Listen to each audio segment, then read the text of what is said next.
ধুস, India এই সিরিজটাও হেরে গেল সাউথ আফ্রিকার কাছে। 23 অক্টোবর 2006। তখন সকাল 8:30। খবরের কাগজের পাতা উল্টাতে উল্টাতে বেশ একটু বিরক্তিগত ভাবেই কাগজটা টেবিলের উপর রেখে কথাটা বলে উঠল রাজীব। রাজীব ওরফে রাজীব রায়, সম্পর্কে রোহনের কাকার ছেলে। রোহনের বাড়ির কয়েকটা বাড়ির পরেই থাকে। এই বছর গ্রাজুয়েশন কমপ্লিট করেছে, এখনো চাকরি বাকরি কিছু পায়নি। প্রতিদিন সকালবেলা সে আসে রোহনের কাছে একটু গল্পগুজব করতে। এই ফাঁকে তার কিছু জ্ঞান অর্জন হয়ে যায়। তার জ্যাঠতুতো দাদা রোহনের অগাধ জ্ঞান, কেমিস্ট্রিতে অনার্স নিয়ে বিএসসি পাশ করেছে। পড়াশোনা আর খেলাধুলার পাশাপাশি রাজনীতি, শরীরচর্চা, সাহিত্য, ইতিহাস সমস্ত বিষয়ের উপরই বিশেষ জ্ঞানের অধিকারী সে। ভালো গান গাইতে পারে, টুকটাক গিটারও বাজাতে পারে। ক্যারাটেতে ব্ল্যাক বেল্টের অধিকারী। সত্যি কথা বলতে গেলে এরকম জ্ঞান না থাকলে এই পেশায় আসার সাহস বেশিরভাগ মানুষেরই থাকে না। এই গ্রেগ চ্যাপের কোচিং এ দেশটা একবার উচ্ছন্নে গেল।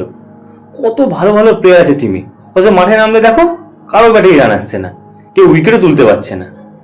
অত রাগ ভালো নয় ভাই। রাগ শরীর আর মন উভয়ের পক্ষেই খুব খারাপ। যে মানুষ ক্রোধকে নিয়ন্ত্রণ করতে পারে সেই জগতের শ্রেষ্ঠত্বের অধিকারী হতে পারে। মোগল আমলের একটা ইতিহাস বই মন দিয়ে পড়তে পড়তে কথাটা বলে উঠল রোহন। আজ হেরে গেছে তো কি হয়েছে, কাল হয়তো টিম ঠিকই জিতবে। কাল না জিতলে পরের দিন জিতবে। দিন কারো সমান যায় না, কখনো হার হয় তো কখনো জয়। হঠাৎ করে রোহনের কথার মাঝেই মোবাইলটা বেজে উঠল। Unknown number. হ্যালো। ফোনটা রিসিভ করে কথাটা বলল রোহন।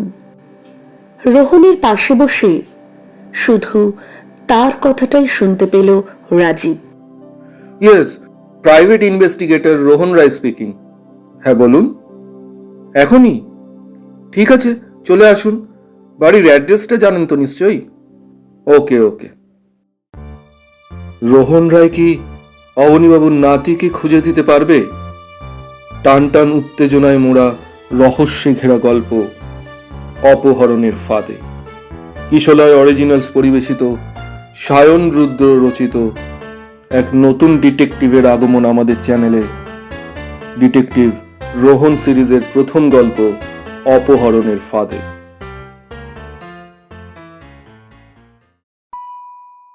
কি ব্যাপার রোহনদা, কোন নতুন কেস বলে মনে হচ্ছে?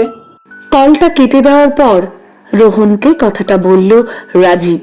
নতুন কেস কিনা বলতে পারবো না, তবে যিনি ফোন করেছিলেন তিনি বললেন খুবই বয়স্ক আর হ্যান্ডিক্যাপ। বললেন একটা সমস্যা হয়েছে, আমার সাথে একটু আলোচনা করবেন। বলল রোহন ওরফে রোহন রায়। তার বয়স এখন 28 বছর।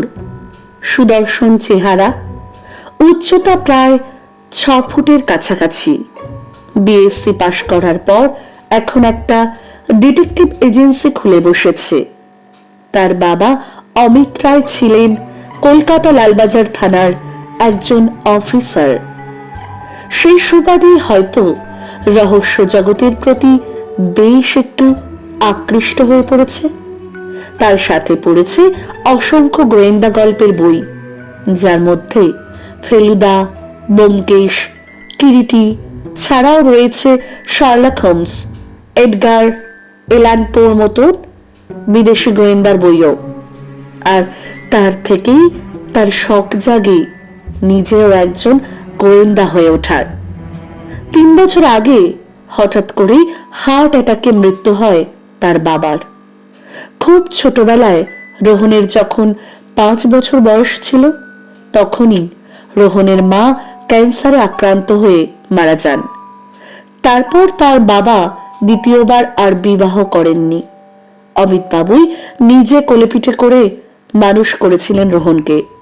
তবে এ ব্যাপারে অবশ্য রোহনদের বাড়ির চাকর রবিবাবুর কৃতিত্বও কম ছিল না। তিনি রোহনকে খুব স্নেহ করতেন।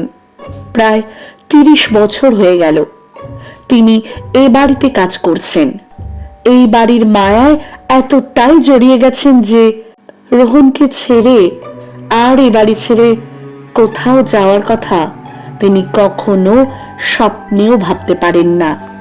তার সমস্যাটা কি সেটা জানালো না তোকে? না, ওটা হয়তো উনি এসে... ওদের কথার মাঝখানেই হঠাৎ করে বাড়ির কলিং বেলটা বেজে উঠল।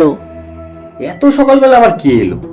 তোমরা বসো দাদা বাবু, আমি গিয়ে দরজাটা খুলে আসছি। রাজীব সবে চেয়ার থেকে উঠে বাইরের দরজাটা খুলতেই যাচ্ছিল, এমন সময় রান্নাঘর থেকে বেরিয়ে এসে কথাটা বলে উঠলেন রবিবাবু। তিনি নিজেই বাইরে চলে গেলেন বাড়ির মেইন দরজাটা খুলতে। দরজা খোলার পর বাইরে থেকে একটা ক্ষীণ কণ্ঠস্বর শুনতে পেল রোহনরা।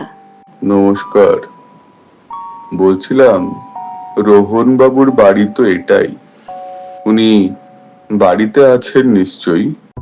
হ্যাঁ, দাদাবাবু তো বাড়িতেই আছেন, কিন্তু আপনি কে? নাম বললে হয়তো চিনতে পারবেন না। ওনাকে বলুন একটু আগে যিনি ওনার সাথে ফোনে কথা বলেছিলেন তিনিই ওনার সাথে দেখা করতে এসেছেন। ঠিক আছে, আপনি এখানে দাঁড়ান, আমি দাদাবাবুর কাছ থেকে জিজ্ঞাসা করে আসছি। কথাটা বলে চাকর রবি ভেতরের ঘরে চলে এলো। এটা রবির একটা স্বভাব বটে। অচেনা কোনো আগন্তুক হঠাৎ করে রোহনের সাথে দেখা করতে এলে সরাসরি ঘরে নিয়ে চলে আসে না। রোহন বাড়িতে থাকলে তার কাছ থেকে জিজ্ঞেস করে আসে, আর বাড়িতে না থাকলে পরে আসতে বলে। এই ব্যাপারটা অবশ্য যেমন ভালো দিক আছে তেমনি খারাপ দিকও আছে। দাদাবাবু, একজন ভদ্রলোক আপনার সাথে দেখা করতে এসেছেন, বললেন খুব দরকার। নাম কিছু বললেন না, তবে উনি খোড়া মানুষ, হাতে কি যেন বলে হ্যাঁ ক্যাচ না কি ওটা আছে। বললেন আপনাকে ফোন করেছিলেন। খোড়া মানুষ, কিন্তু উনি তো এই কয়েক মিনিট আগেই এর মধ্যেই... হরির কথা শেষ হওয়ার আগেই অবাক হয়ে কথাটা বলে উঠল রোহন। কি ব্যাপার বলতো রোহন? উনি কি আমাদের বাড়ির বাইরে দাঁড়িয়ে তোকে ফোন করেছিল নাকি? রবি কাকা, তুমি ওনাকে ভেতরে আসতে বলো। ঠিক আছে দাদাবাবু। মাথা নেড়ে রবি চলে গেল। বাইরের দিকে গিয়ে আগন্তুক ভদ্রলোককে বলল, দাদাবাবু আপনাকে ভেতরে যেতে বলল। রবিবাবুর কথা শেষ হওয়ার পর ঘরে একজোড়া ক্রাচ নিয়ে যে ভদ্রলোক প্রবেশ করলেন তার বয়স হয়তো 50-এর বেশি হবে। উস্কো খুস্কো চুল, মুখে খোঁচা খোঁচা দাড়ি। তবে ভদ্রলোকের পোশাক পরিচ্ছন্ন দেখে তাকে বেশ অভিজাত বলেই মনে হয়। ক্রাচ হাতে নিয়েই কোনো রকমে হাত জোড় করে রোহনকে নমস্কার করলেন। নমস্কার, আপনি নিশ্চয়ই রোহন বাবু, মানে প্রাইভেট ইনভেস্টিগেটর রোহন রায়? হ্যাঁ, আমি রোহন রায়। আপনি নিশ্চয়ই একটু আগে ফোন করেছিলেন আমাকে। হ্যাঁ, আমি ফোন করেছিলাম আপনাকে। আসলে একটা বিশেষ বিপদে পড়ে... আপনি বসুন কাকাবাবু। চেয়ার থেকে উঠে দাঁড়িয়ে অবনীবাবু অর্থাৎ সেই ভদ্রলোককে বসতে বলল রাজীব। ধন্যবাদ। ক্রাচটা চেয়ারের পাশে দাঁড় করিয়ে রেখে কোন রকমে চেয়ারের উপর বসে পড়লেন অবনীবাবু। আপনি? আমার নাম অবনী সেন, আমি থাকি গোপালনগরে। এই তো এখান থেকে 7-8 মিনিটের হাঁটা পথ। আপনার চেনা নিশ্চয়ই? রোহন একটু ইতস্তত ভাব করছে দেখে নিজেই তার পরিচয় দিলেন অবনীবাবু। বলুন অবনীবাবু, আপনার কি দরকার? মানে একজন প্রাইভেট ইনভেস্টিগেটরের কাছে আপনার হঠাৎ কিসের প্রয়োজন? আপনি আপনি আমার নাতিকে বাঁচান রোহন বাবু, আপনি দয়া করে আমার নাতিকে বাঁচান। রোহনের কথা শেষ হওয়ার আগেই হঠাৎ করে অবনীবাবু কাঁদো কাঁদো স্বরে কথাটা বলে উঠলেন। আমার আমার ওই একটা মাত্রই নাতি, আমি ওকে খুব ভালোবাসি, আপনি দয়া করে ওকে বাঁচান। অবনীবাবুর চোখ থেকে কয়েক ফোঁটা জল গড়িয়ে পড়ল। শান্ত হন আপনি, দয়া করে শান্ত হন। রোহন বুঝতে পারল অবনীবাবুর মানসিক অবস্থা এখন হয়তো তেমন ঠিক নেই, তাই তার দিকে জলের গ্লাসটা বাড়িয়ে দিল। এই নিন অবনীবাবু, একটু জল খেয়ে নিন। রোহনের হাত থেকে জলের গ্লাসটা নিয়ে এক ঢোকে জলটা খেয়ে নিলেন অবনীবাবু। তারপর ফাঁকা জলের গ্লাসটা টেবিলে রাখার পর রোহন বলে উঠল, দেখুন, আমাকে সবটা ভালোভাবে না বললে আমি তো কিছুই করতে পারবো না। এই জন্য আপনার সমস্ত কথা আমাকে বলতে হবে। আমি তো কিছুই জানি না আপনার নাম কি বা আপনার নাতির কি হয়েছে। চোখ দিয়ে গড়িয়ে পড়া জল বাম হাত দিয়ে মুছে অবনীবাবু বলতে শুরু করলেন, আমার একমাত্র ছেলে বিনোদ সেন প্রাইভেট কোম্পানিতে চাকরি করছে, আর আমি বুঝতেই পারছেন অথর্ব, কিছুই করতে পারি না। বাড়িতে আমি, আমার ছেলে, ছেলের বউ জয়িতা আর আমার নাতি মানে আমার ছেলের ছেলে টাবুন থাকে। টাবুনের বয়স মোটে 7 বছর, একটা কিন্ডারগার্টেন স্কুলে পড়ে। টাবুন খুব ভালো, আমাকে খুব ভালোবাসে, সবসময় আমার সাথেই থাকে, দাদান বলে ডাকে, সবসময় দাদান বলে অজ্ঞান। কিন্তু কিন্তু কিন্তু কি হয়েছে আপনার নাতির? অবনীবাবুকে হঠাৎ থেমে যেতে দেখে কথাটা বলে উঠল রোহন। কিন্তু সে এখনো পর্যন্ত বুঝতে পারছে না হঠাৎ কি এমন সমস্যা থাকতে পারে যার জন্য কাউকে হঠাৎ করে গোয়েন্দার কাছে আসতে হয়। আমার আমার টাবুনকে কাল বিকেল থেকে খুঁজে পাওয়া যাচ্ছে না। ওকে ওকে কিডন্যাপ করা হয়েছে।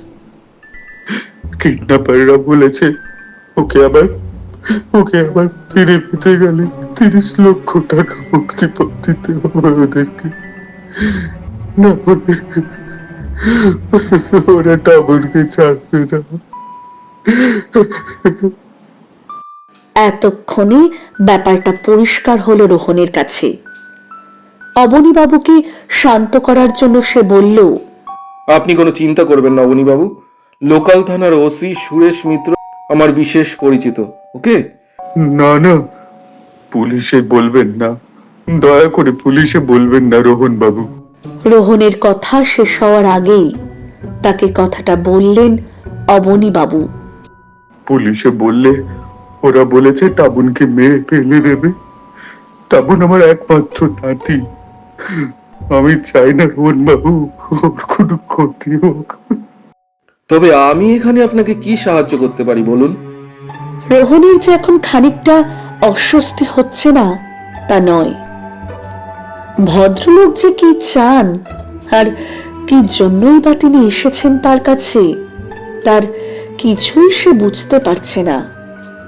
ভদ্রলোকের আদরের নাতি কিডন্যাপ হয়েছে বলে তার মাথা ঠিক মতন কাজ করছে না। তবে তিনি তো পুলিশও খবর দিতে চান না, অথচ গোয়েন্দার শরণাগত হয়েছেন। আমি জানি আমার ছেলে টাকাটা ঠিক জোগাড় করেই ফেলবে আমার নাতি টাবুনকে বাঁচানোর জন্য। অবনীবাবুর পরের কথাটা শুনে রোহনের মনে যে ভুল ধারণাটা তৈরি হয়েছিল সেটা দূর হলো। তার মানে এই মাত্র যে ভাবনাটা উকি দিয়েছিল সেটা তাহলে ঠিক নয়। তবে তবে আমার ভয় হচ্ছে একটা কারণে, আর সেটা হলো কিডন্যাপাররা টাকা পেয়ে গেল টাবুনকে ছেড়ে দেবে তো। তার মানে কাকাবাবু আপনি বলতে চাইছেন ওরা নেক্সট টাইম আরো বেশি ডিমান্ড করবে? রাজীব এতক্ষণ তাদের সমস্ত কথাই শুনছিল। এবার সে হঠাৎ কথা বলে উঠল। না, আমার আসলে ভয় হচ্ছে। ওরা টাকাটা পেয়ে গেল, টাবুনকে ছেড়ে দেবে তো? মানে ওরা আমার নাতিটাকে মেরে ফেলবে না তো? বুঝেছি, আপনার আশঙ্কা নিহাতি অমূলক নয়। টাকা পাওয়ার পর ওরা যা খুশি করতে পারে, ওদের কোনো বিশ্বাস নেই। যারা একটা ছোট বাচ্চার জীবনের বিনিময়ে টাকা দাবি করে, তাদের পক্ষে সবকিছুই সম্ভব। তাই আমি আপনার কাছে এসেছি রোহন বাবু। তার মানে আমার কাজ হচ্ছে কিডন্যাপাররা টাকা পাওয়ার পর যাতে আপনার নাতি টাবুন নিরাপদে বাড়ি পৌঁছতে পারে সেই বিষয়টা দেখা। কি তাই তো? ঠিক তাই, ঠিক তাই রোহন বাবু। তবে দয়া করে পুলিশে কোনো রকম খবর দেবেন না। কিডন্যাপাররা জেনে গেলে না জানি কি হবে। আর হ্যাঁ, আর কি অবনী বাবু? আমি যে এখানে এসেছি সেটা অনুগ্রহ করে কাউকে বলবেন না। আমার বাড়িতে মানে আমার ছেলে বৌমাকেও নয়। হয়তো কিডন্যাপাররা আমাদের বাড়ির ওপর নজর রেখেছে। আমি খোড়া মানুষ, ঠিক মতন চলতে পারি না। আমি কোথাও গেলে ওদের হয়তো কোনো সন্দেহ হবে না। বুঝলাম, রোহন সম্মতিসূচক ঘাড় নাড়ালো। কিন্তু কিডন্যাপাররা কোথায় কখন আপনাদেরকে টাকাটা দিতে বলেছে সেটা না জানলে তো আমার কাজ করা মুশকিল হয়ে যাবে। ওরা আজ রাত্রি 1টার সময় আনন্দনগরের কাছে যে ভাঙা পুরো গোডাউনটা আছে সেখানে আমার ছেলেকে টাকা নিয়ে যেতে বলেছে, একা। কাউকে সঙ্গে বা পুলিশে খবর দিলে বলেছে টাবুনকে আস্ত রাখবে না। বিনোদকে মানে আমার ছেলেকে ওখানে টাকাটা রেখে আসতে বলেছে। ওরা বলেছে টাকা পেয়ে গেলে ওরা কাল সকালের মধ্যেই টাবুনকে বাড়িতে পৌঁছে দেবে। বুঝলাম, আপনি নিশ্চিন্তে বাড়ি যেতে পারেন। আমি আমার তরফ থেকে যথাসাধ্য চেষ্টা করব আপনাদের নাতি টাবুনকে আবার যাতে আপনাদের কাছে ফিরিয়ে দেওয়া যায়। আচ্ছা, টাবুনের অর্থাৎ আপনার নাতির কোনো ছবি কি আপনার কাছে আছে? মানে একটা ছবি পেলে ভালো হতো। হ্যাঁ হ্যাঁ, ছবি আমার সাথেই আছে। কথাটা বলে অবনীবাবু তার প্যান্টের পকেট থেকে পাসপোর্ট সাইজের একটা ছোট ছেলের ছবি বার করে হাতে দিলেন। এত সুন্দর একটা ছেলেকে কোনো শয়তান কিডন্যাপ করে রেখেছে, শারীরিক বা মানসিক অত্যাচারও করে চলেছে তার উপর। ভাবা যায়? দয়া করে টাবুনকে পেরিয়ে দিন রোহন বাবু। আপনাকে নিরাশ করব না। আমি না পারি আমার ছেলে। ওসব কথা এখন থাক অবনীবাবু। অবনীবাবুকে থামিয়ে কথাটা বলল রোহন। সে বুঝতে পারল অবনীবাবু আসলে তাকে কি বলতে চাইছেন। আপনাদের টাউন সম্পূর্ণ সুস্থ অবস্থায় আপনাদের কাছে ফিরে গেলেই সেটাই হবে আমার সাফল্য। বাকি ব্যাপারটা না হয় পরেই দেখা যাবে। আমি তবে এখন আসলাম রোহন বাবু। নমস্কার।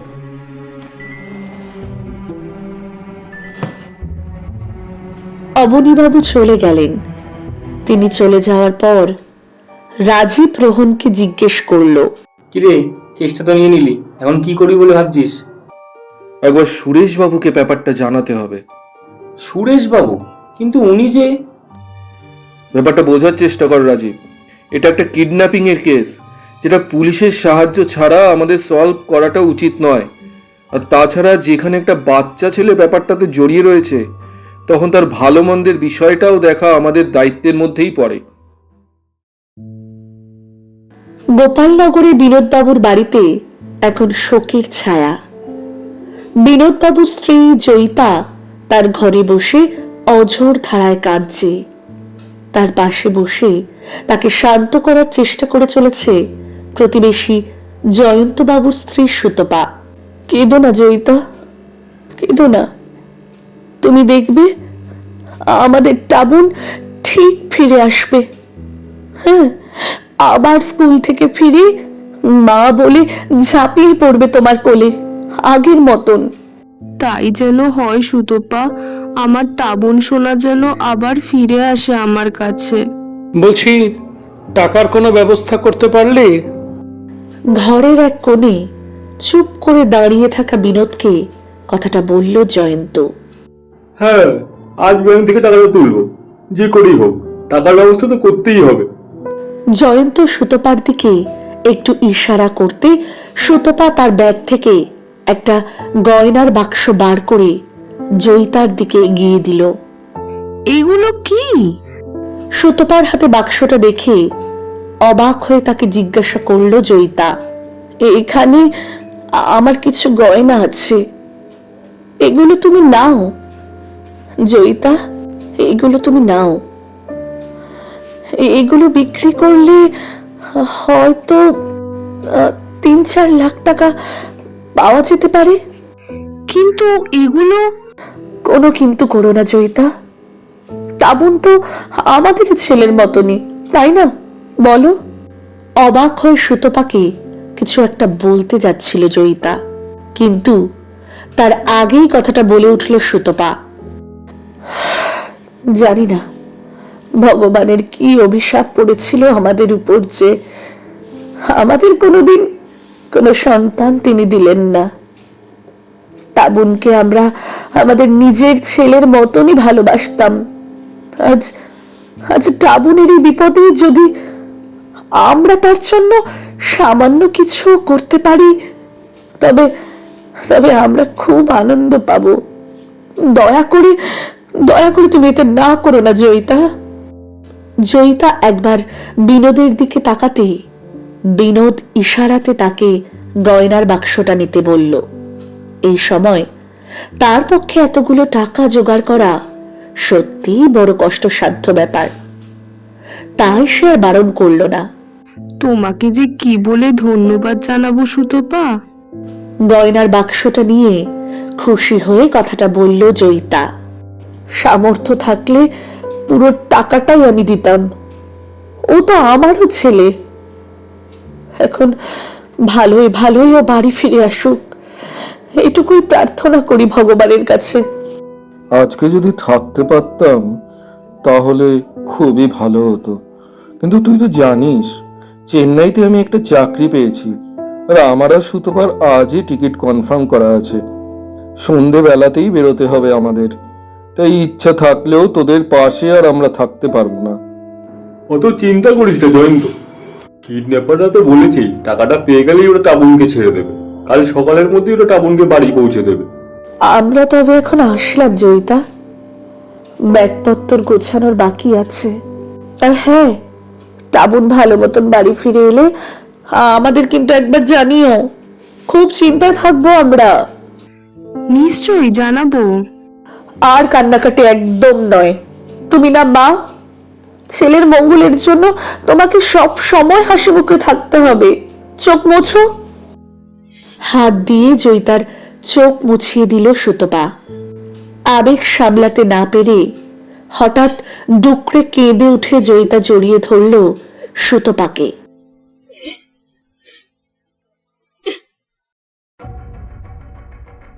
রাত তখন 1:45। আনন্দনগরের পুরো গোডাউনের কাছে বাইক নিয়ে উপস্থিত হলো বিনোদ। তার কাঁধে ঝোলানো একটা অফিস ব্যাগ। জায়গাটা এখন পুরোপুরি নির্জন। বাইক থেকে নেমে বিনোদ একটা ফোন নাম্বার ডায়াল করে সেটা কানে দিল। হ্যাঁ, আমি চলে এসেছি আপনাদের কথা মতন জায়গায়। আচ্ছা, ডাস্টবিনের সামনে ব্যাগটা রেখে দিন। ফোনের প্রান্ত থেকে একটা ভারী গলার আওয়াজ শুনতে পেল বিনোদ। ডাস্টবিনের পাশে? মানে এতগুলো টাকা?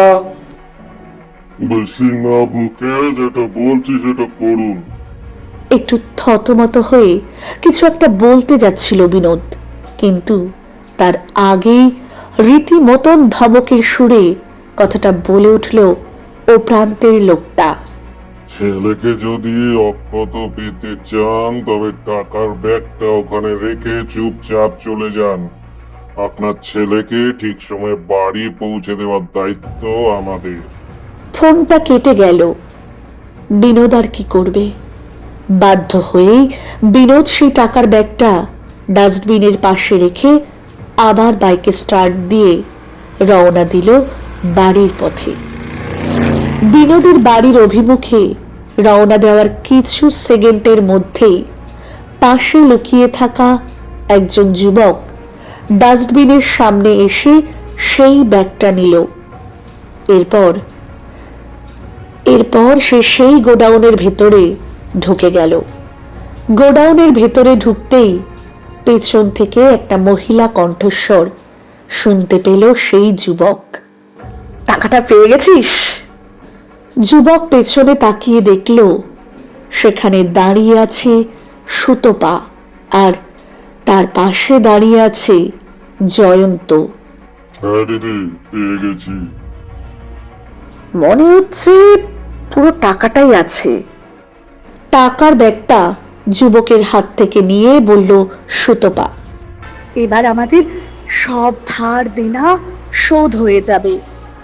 কিন্তু সুতপা, আমি একটা জিনিস বুঝতে পারছি না, তুমি জয়িতাকে হঠাৎ তোমার গয়নাগুলো দিতে গেলে কেন? ওসব তোমার মোটা মাথায় ঢুকবে না। সুতপাকে কথাটা জিজ্ঞাসা করাতে সেই বেশ তাচ্ছিল্যের সুরেই কথাটা বলল জয়ন্তকে। কিছু পেতে গেলে সবসময় কিছু দিতে হয়, আর এরকম অভিনয় করার দরকার ছিল যাতে ওদের মনে কোনো রকম সন্দেহের উদ্বেগ না হয়।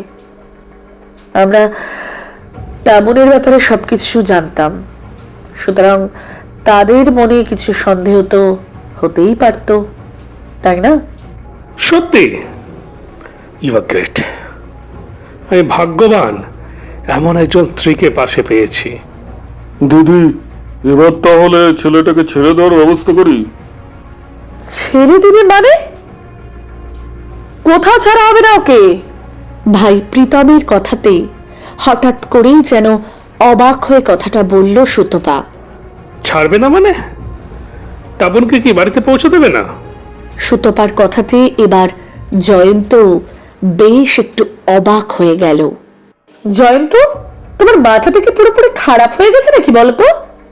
ওকে ছেড়ে দিলে তো বিনোদের সব কথাই বলে দেবে, আর তখন তারা যদি পুলিশের কাছে আমাদের নামে কমপ্লেন করে তখন আমাদের কি হবে?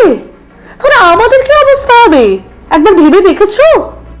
সারা জীবন জেলের ঘানি কেটে কাটাতে হবে আমাদেরকে। তবে এবার আমরা কি করব দিদি?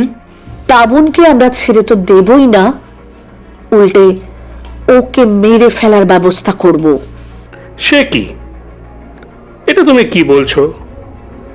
টাবনকে আমরা মেরে ফেলবো? ওকে মেরে টুকরো টুকরো করে বস্তায় ফেলে দেব গঙ্গার জলে। এটা কি বলছো দিদি? আমরা খুন করব? কেমন প্রীতম, অবুঝ হোস না, একটু বোঝার চেষ্টা কর। ওকে মেরে না ফেললে আমরা ধরা পড়ে যাব, তখন আমাদের সব প্ল্যান মাঠে মারা যাবে।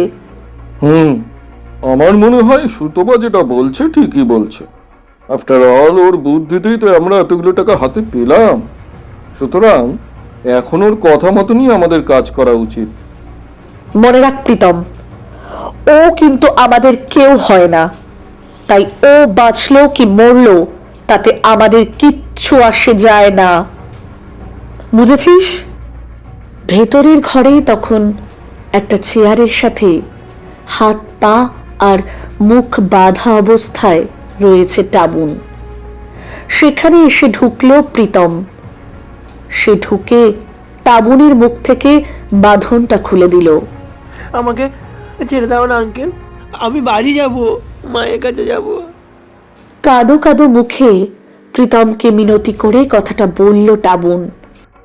নিশ্চয়ই ছেড়ে দেব বাবু, তোমাকে ছেড়ে দেওয়ার জন্যই তো আমরা এখানে এসেছি। হ্যাঁ।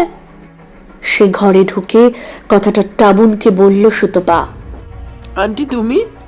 সুতপাকে দেখে হঠাৎ খুশি হয়ে কথাটা বলে উঠল টাবুন। সে আসলে জানে না তার এই কিডন্যাপের পেছনে সুতপা আর জয়ন্ত গুরুত্বপূর্ণ ভূমিকা আছে। সে জানে শুধু প্রীতমই বোধহয় তাকে কিডন্যাপ করেছে, আর প্রীতমের সাথে সুতপার রক্তের সম্পর্কের কথাটাও সে জানে না। হ্যাঁ বাবু, তোমার এই কষ্ট যে আমি আর দেখতে পাচ্ছি না। তাই তো, এই আঙ্কেলকে বলে তোমাকে ছাড়ানোর ব্যবস্থা করেছি, তোমাকে বাড়ি পৌঁছে দিয়ে আসার ব্যবস্থা করেছি তো। সত্যি আমাকে ছেড়ে দেবে? সত্যি সত্যি সত্যি, 3 সত্যি। ঘরে ঢুকে কথাটা বলল জয়ন্ত। তুমি এত কষ্টে আছো, তাই তো তোমাকে নিয়ে যাওয়ার জন্য এখানে এসেছি। এই নাও, চকলেট খাও। টাবুনের দিকে একটা ডেয়ারি মিল্ক এগিয়ে দিল জয়ন্ত। প্রীতম টাবুনের হাতের বাঁধনটা খুলে দিতে টাবুন জয়ন্তর হাত থেকে সেই চকোলেটটা নিয়ে খাওয়া শুরু করলো। চকলেট টাবুনের খুব পছন্দের। এবার তোমাকে একেবারে ছেড়ে দেওয়ার ব্যবস্থা করব টাবুন সোনা। খুব আস্তে কথাটা বলে সুতপা তার পেছনে লুকিয়ে রাখা হাতটা সামনে আনলো, যে হাতে রয়েছে একটা রামদা। হঠাৎ করে ঠিক তখনই একটা গুলির শব্দ শোনা গেল, আর একটা গম্ভীর গলার আওয়াজ শোনা গেল, সকলে হাত তোলো, হাতিয়ার ফেলে দাও। অবাক হয়ে তারা পেছনে তাকিয়ে দেখল সেখানে রিভলভার তাক করে দাঁড়িয়ে আছে একজন পুলিশ ইন্সপেক্টর। পুলিশ? কিন্তু এখানে পুলিশ এলো কোথা থেকে? কে খবর দিল পুলিশে? আপনাদের খেলা শেষ জয়ন্তবাবু। সুরেশের পাশ থেকে বেরিয়ে এসে কথাটা বলল রোহন। তার সাথে রাজীব আর 2 জন কনস্টেবল, যার মধ্যে একজন মহিলা কনস্টেবলও রয়েছে। আপনাদের সমস্ত কথাবার্তা এই রেকর্ডারে রেকর্ড করা আছে। একজন বাচ্চাকে কিডন্যাপ করা আর তাকে খুনের প্রচেষ্টার জন্য আপনাদেরকে গ্রেফতার করা হলো। সামন্ত, এদের সকলকে অ্যারেস্টের ব্যবস্থা করো। রিভলভার উঁচিয়েই পাশের জুনিয়র পুলিশ অফিসারকে উদ্দেশ্য করে কথাটা বলল সুরেশ। আর বাচ্চাটাকে উদ্ধারের ব্যবস্থা করো। জয়ন্তবাবু, আপনি হয়তো ভুলে গিয়েছিলেন যে কারো করতে থাকা পাপের সীমা যখন লঙ্ঘিত হয়ে যায় তখন তার পতন নিশ্চিত।